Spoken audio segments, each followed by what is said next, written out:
मैं सभी सफल अभ्यर्थियों और उनके परिवारजनों को अनेक अनेक शुभकामनाएं देता हूं। साथियों, सेना में आकर सुरक्षा बलों के साथ जुड़कर पुलिस सेवा में आकर हर युवा उसका सपना होता है कि वो देश की रक्षा का प्रहरी बने, और इसलिए आप पर बहुत बड़ा दायित्व होता है। इसलिए आपकी जरूरतों के प्रति भी हमारी सरकार बहुत गंभीर रही है। बीते कुछ वर्षों में अर्धसैनिक बलों की भर्ती प्रक्रिया में हमने कई बड़े बदलाव किए हैं। आवेदन से लेकर चयन तक की प्रक्रिया में तेजी लाई गई है।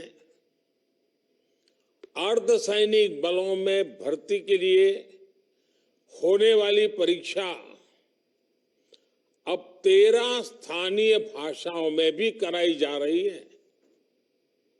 पहली ऐसी परीक्षा में सिर्फ हिंदी या अंग्रेजी चुनने का ही विकल्प होता था।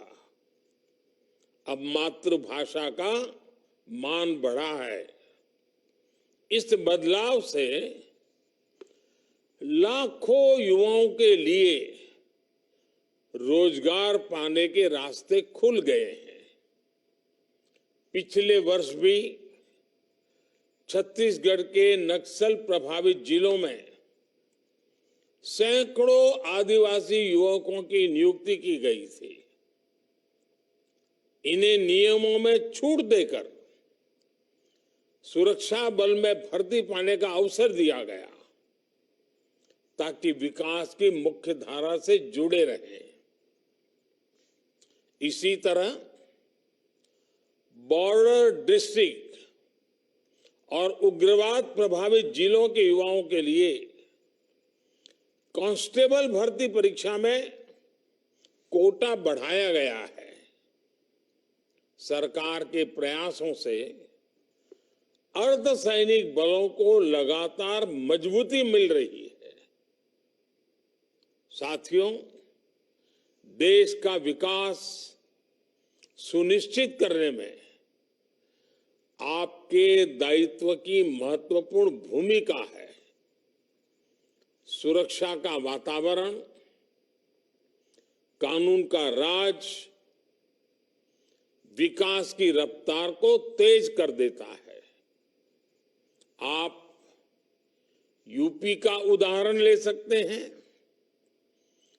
कभी यूपी विकास के मामले में बहुत पीछे था और अपराध के मामले में बहुत आगे, लेकिन अब कानून का राज स्थापित होने से यूपी विकास की नई ऊंचाई छू रहा है। कभी गुंडों माफिया की दहशत में रहने वाले उत्तर प्रदेश में आज भयमुक्त समाज की स्थापना हो रही है। कानून व्यवस्था का ऐसा शासन लोगों में विश्वास पैदा करता है, और जब अपराध कम हुआ है तो यूपी में निवेश भी बढ़ रहा है, इन्वेस्टमेंट आ रहा है। इसके उलट हम ये भी देखते हैं कि जिन राज्यों में अपराध चरम पर है वहां निवेश भी उतना ही कम हो रहा है। सारे रोजी रोटी के सारे काम ठप पड़ जाते हैं।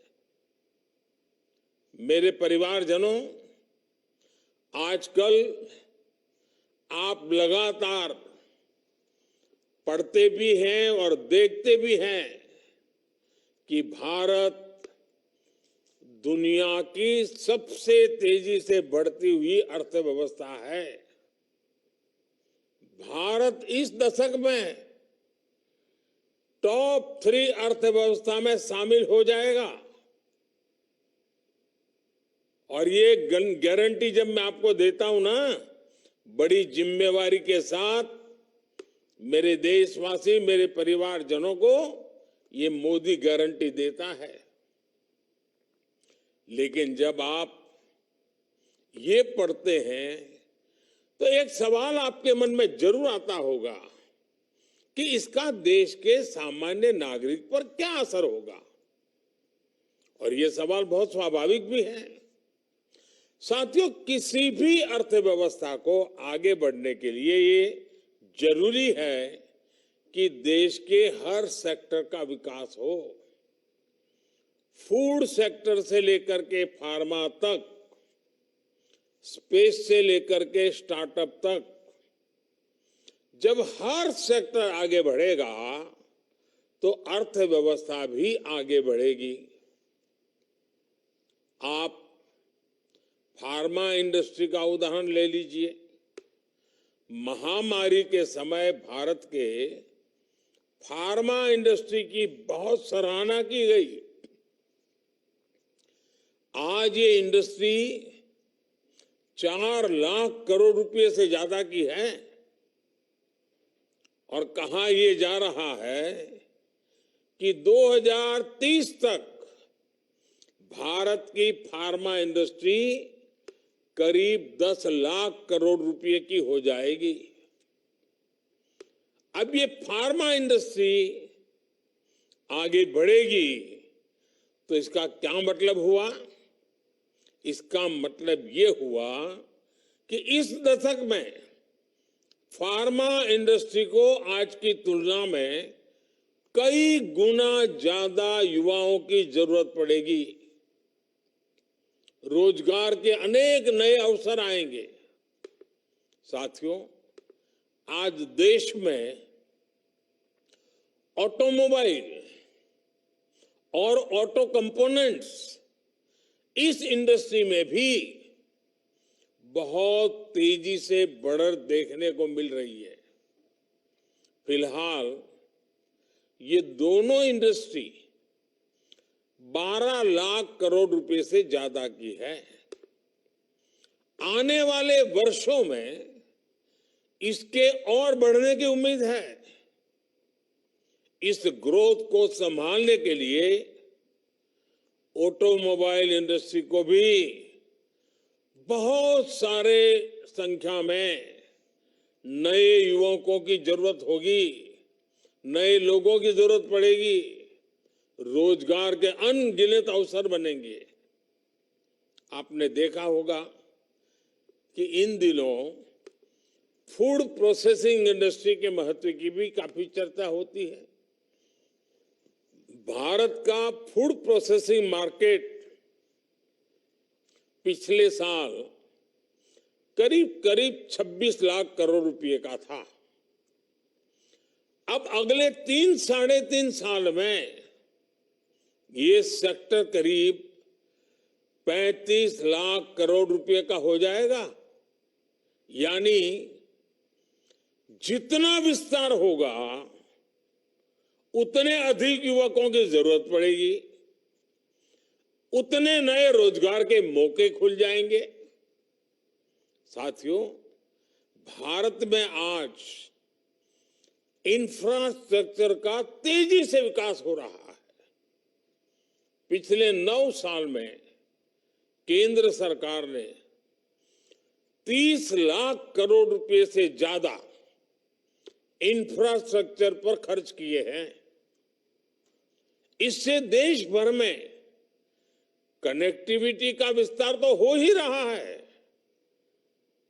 इसने पर्यटन और हॉस्पिटैलिटी सेक्टर में नई संभावनाओं को जन्म दिया है। और नई संभावनाओं का सीधा मतलब है कि ज्यादा से ज्यादा रोजगार के मौके बनते जा रहे हैं। साथियों, 2030 तक हमारी अर्थव्यवस्था में टूरिज्म सेक्टर का योगदान 20 लाख करोड़ रुपए से भी ज्यादा होने का अनुमान है। माना जा रहा है कि अकेले इस इंडस्ट्री से 13 से 14 करोड़ लोगों को नए रोजगार की संभावना बढ़ने वाली है। इन सारे उदाहरणों से आप समझ कर सकते हैं कि भारत का विकास सिर्फ नंबर की रेस नहीं है। इस विकास का भारत के हर नागरिक के जीवन पर प्रभाव पड़ेगा। इसका मतलब है कि बड़ी संख्या में रोजगार के अवसर तैयार हो रहे हैं और इससे आय में बढ़ोतरी और क्वालिटी ऑफ लाइफ सुनिश्चित हो रही है। हम परिवार में भी देखते हैं ना, अगर हम किसान हैं, अच्छी फसल हुई, ज्यादा फसल हुई, अच्छे दाम मिले तो घर के अंदर कैसे रौनक आ जाती है। कपड़े नए आते हैं, बाहर जाने का मन करता है, नई चीजें खरीदने का मन करता है। घर की अगर आय बढ़ी तो घर के लोगों के जीवन में भी बदलाव आता है। जैसे परिवार में है ना, देश में भी वैसा ही है। जैसे देश की आय बढ़ती है, देश की ताकत बढ़ती है, देश में संपत्ति बढ़ती है, तो देश के नागरिकों का जीवन संपन्न बनना शुरू हो जाता है। साथियों, पिछले 9 वर्षों के हमारे प्रयासों से परिवर्तन का एक और नया दौर दिखने लगा है। पिछले साल भारत ने रिकॉर्ड एक्सपोर्ट किया। ये संकेत है कि दुनिया भर के बाजारों में भारतीय सामानों की डिमांड लगातार बढ़ रही है। इसका मतलब है कि हमारा प्रोडक्शन भी बढ़ा है और प्रोडक्शन के लिए जो नए नौजवान लगे उसके कारण रोजगार भी बढ़ा है और स्वाभाविक है इसके कारण परिवार की आय भी बढ़ रही है। आज भारत दुनिया का दूसरा सबसे बड़ा मोबाइल फोन निर्माता देश है। देश में मोबाइल फोन की डिमांड भी लगातार बढ़ रही है। सरकार के प्रयासों ने मोबाइल मैन्युफैक्चरिंग को भी कई गुना बढ़ा दिया है। अब देश मोबाइल से आगे बढ़कर दूसरे इलेक्ट्रॉनिक गैजेट्स पर भी फोकस कर रहा है। आईटी हार्डवेयर प्रोडक्शन के लिए क्षेत्र में हम वैसी ही सफलता दोहराने वाले हैं जैसी मोबाइल के क्षेत्र में हासिल की है। वो दिन दूर नहीं होगा जब मोबाइल की तरह ही भारत में बने एक से बढ़कर एक लैपटॉप, टैबलेट और पर्सनल कंप्यूटर दुनिया में हमारी शान बढ़ाएंगे।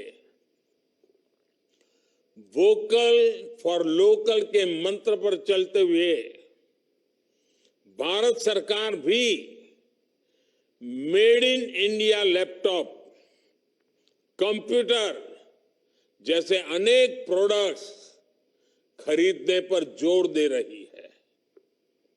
इससे मैन्युफैक्चरिंग भी बढ़ी है और युवाओं के लिए रोजगार के नए मौके भी बन रहे हैं। इसलिए मैं फिर कहूंगा, अर्थव्यवस्था के इस पूरे चक्र को संभालने की, इसे सुरक्षा देने की बहुत बड़ी जिम्मेदारी आप सभी, जब ये सुरक्षा कर्मी के रूप में आपका जीवन आरंभ हो रहा है, आपका कार्य आरंभ हो रहा है, तो कितनी जिम्मेवारी आपके सर पर है, इसका आप भली भांति अंदाज लगा सकते हैं। मेरे परिवारजनों, 9 साल पहले आज के ही दिन प्रधानमंत्री जन धन योजना लॉन्च की गई थी। इस योजना ने गांव और गरीब के आर्थिक सशक्तिकरण के साथ ही रोजगार निर्माण में भी बहुत बड़ी भूमिका निभाई है। 9 साल पहले देश में बहुत बड़ी संख्या में लोगों के पास बैंक खाता ही नहीं था। बेचारों ने बैंक का दरवाजा नहीं देखा था। लेकिन जनधन योजना के कारण बीते 9 वर्षों में 50 करोड़ से ज्यादा नए बैंक खाते खोल चुके हैं। इस योजना से गांव गरीब तक सरकारी लाभ सीधे पहुंचाने में तो मदद मिली ही है, और साथ ही महिलाओं, दलितों, पिछड़ों, आदिवासियों के रोजगार और स्वरोजगार को इससे बहुत बल मिला है। जब गांव गांव में बैंक खाते खुले तो इसके लिए बैंकिंग कॉरेस्पोंडेंट्स के रूप में, बैंक मित्र के रूप में लाखों युवाओं को अवसर मिले। बैंक मित्र हो, बैंक सखी हो, इसके रूप में हमारे हजारों बेटे बेटियों को रोजगार मिला। आज 21 लाख से अधिक युवा साथी बैंकिंग कॉरेस्पोंडेंट, या तो कहें बैंक मित्र या बैंक सखी के रूप में गांव गांव में सेवाएं दे रहे हैं। बड़ी संख्या में डिजिटल सखियां महिलाओं और बुजुर्गों को बैंकिंग सेवा से जोड़ रही है। इसी प्रकार जनधन योजना ने रोजगार और स्वरोजगार के एक बड़े अभियान मुद्रा योजना को बल दिया। इससे महिलाओं सहित उन वर्गों को छोटे छोटे बिजनेस के लिए लोन लेना आसान हुआ जो कभी इसके बारे में सोच भी नहीं सकते थे। इन लोगों के पास बैंकों को देने के लिए कोई गारंटी नहीं होती। ऐसे में सरकार ने खुद उनकी गारंटी ली। मुद्रा योजना से अभी तक 24 लाख करोड़ रुपए से अधिक के लोन दिए जा चुके हैं। इसमें करीब 8 करोड़ साथी ऐसे हैं जिन्होंने पहली बार कोई बिजनेस शुरू किया है, अपना काम शुरू किया है। पीएम स्वनिधि योजना के तहत करीब करीब 43 लाख स्ट्रीट वेंडर्स को, रेडी पट्टी वाले जो लोग होते हैं ना हमारे, पहली बार बैंकों से बिना गारंटी का ऋण स्वीकृत हुआ है। मुद्रा और स्वनिधि के लाभार्थियों में बड़ी संख्या में महिलाएं, दलित, पिछड़े और मेरे आदिवासी युवा हैं। जनधन खातों ने गांवों में महिला सेल्फ हेल्प ग्रुप्स को मजबूत बनाने में भी बहुत मदद की है। आजकल तो मैं गांव में जाता हूं, जब महिला सेल्फ हेल्प ग्रुप की बहनों को मिलता हूं तो कई तो उसमें से आके गए मैं तो लखपति दीदी हूं। ये सब इसी से संभव हुआ है। सरकार जो आर्थिक मदद करती है वो महिला सेल्फ हेल्प ग्रुप से जुड़ी महिलाओं के बैंक खातों में अब सीधे जमा होता है। जनधन योजना ने देश में सामाजिक और आर्थिक परिवर्तन को गति देने में जो भूमिका निभाई है वो वाकई हमारी बड़ी बड़ी यूनिवर्सिटीज के लिए अध्ययन का विषय है। साथियों, अब तक रोजगार मेले के अनेक आयोजनों में लाखों युवाओं को मैं संबोधित कर चुका हूं। उन युवाओं को पब्लिक सर्विस या अन्य क्षेत्रों में रोजगार मिला है। गवर्नमेंट और गवर्नेंस में बदलाव लाने के मिशन में आप सभी युवा मेरी सबसे बड़ी ताकत है। आप सभी उस पीढ़ी से आते हैं जहां सब कुछ बस एक क्लिक पर मिल जाता है। इसलिए आप समझ सकते हैं कि लोग हर सर्विस की तेज डिलीवरी चाहते हैं। आप अच्छी तरह जानते हैं कि आज की पीढ़ी समस्याओं का टुकड़ों में समाधान नहीं चाहती, उन्हें स्थायी समाधान चाहिए। इसलिए पब्लिक सर्वेंट्स होने के नाते आपको ऐसे फैसले लेने होंगे, ऐसी जिम्मेवारियां निभानी होगी, हर पल ऐसे तैयार रहना होगा जो लंबे समय तक लोगों के लिए फायदेमंद हो। आप जिस पीढ़ी से संबंध रखते हैं वो कुछ हासिल करने का इरादा रखती है। ये पीढ़ी किसी का फेवर नहीं चाहती, वो बस ये चाहती है कि कोई उनके रास्ते का रोड़ा ना बने। इसलिए पब्लिक सर्वेंट्स के तौर पर आपके लिए ये समझना बहुत आवश्यक है कि सरकार जनता की आकांक्षाओं को पूरा करने के लिए हमेशा जनता की सेवा के लिए है। आप ये समझते हुए काम करेंगे तो कानून व्यवस्था को बनाए रखने में भी आपको बहुत मदद मिलेगी। साथियों, अर्धसैनिक बलों में अपनी महत्वपूर्ण जिम्मेदारी को पूरा करने के साथ साथ आप सीखते रहने की प्रवृत्ति को भी